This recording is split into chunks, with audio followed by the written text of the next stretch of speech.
ऐतिहासिक नगरी में राष्ट्रीय ध्वज तिरंगा फहराकर मुझे बहुत ही गर्व का अनुभव हो रहा है।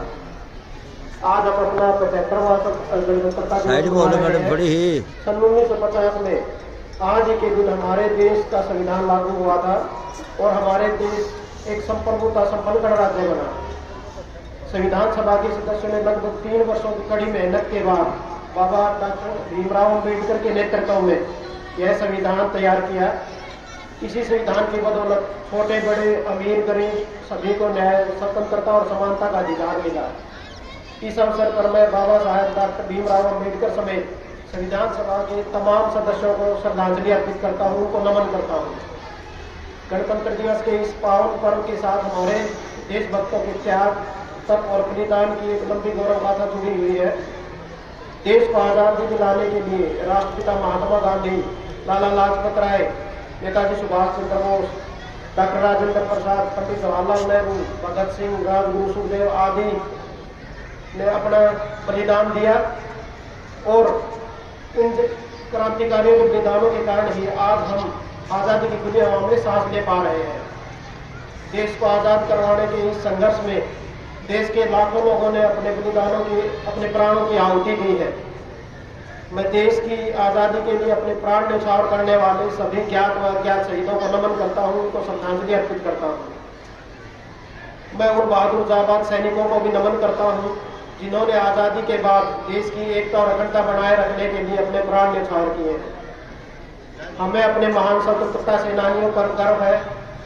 इस क्षेत्र के लोगों ने भी स्वतंत्रता आंदोलन में बढ़ चढ़कर हिस्सा लिया है और आज़ाद हिंद फौज में से नेताजी सुभाष चंद्र बोस के साथ कंधे से कंधा मिलाकर जापान व बर्मा तक भारत की आज़ादी के लिए लड़ाइयाँ लड़ी हैं। इसके उदाहरण हमें आज भी प्रत्यक्ष देखने व सुनने को मिलते हैं। आज़ादी की लड़ाई में हरियाणा का अहम योगदान रहा है। हमारे प्रदेश हरियाणा से अपने देश के सैनिकों में हर 10वां सैनिक हमारे प्रदेश हरियाणा से है। यह हमारे लिए बहुत ही गर्व व खुशी का विषय है। हरियाणा के लोग आज भी सेना में भर्ती होकर अपना योगदान दे रहे हैं और इसको अपनी शान समझते हैं।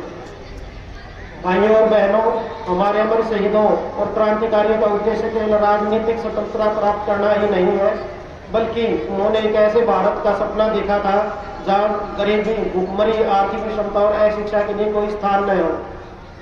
गणतंत्र दिवस का यह पावन पर्व खुशियां मनाने के साथ साथ आत्मविश्लेषण करने का भी है। आज़ादी के बाद निसंदेह राष्ट्र ने उल्लेखनीय प्रगति की है, लेकिन वह मुकाम हासिल करना अभी बाकी है जिसका सपना हमारे स्वतंत्रता सेनानियों ने देखा था। भाइयों और बहनों, हमारे प्रदेश की मौजूदा सरकार सुशासन से सेवा का संकल्प लेकर आई है।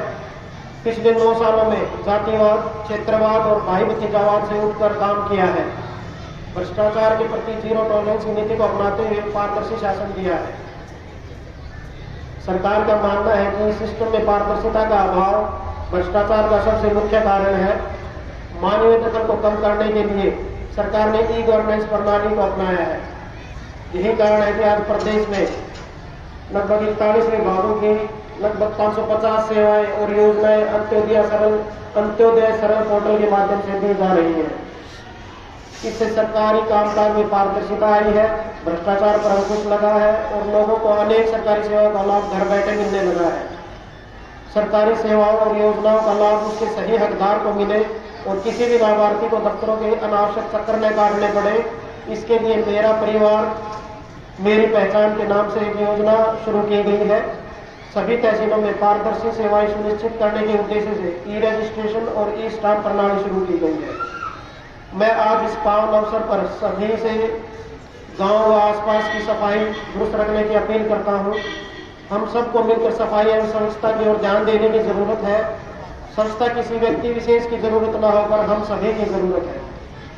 भाइयों और बहनों, आइए इस पावन अवसर पर हम सब राष्ट्र की एकता व अखंडता बनाए रखने और देश व प्रदेश की खुशहाली के लिए एकजुट होकर कार्य करने का संकल्प लें तथा प्रदेश में चल रहे विकास कार्यों में अपना योगदान दें। अंत में मैं एक बार फिर आप सबको गणतंत्र दिवस की हार्दिक बधाई व शुभकामनाएं देता हूँ। जय हिंद, जय भारत।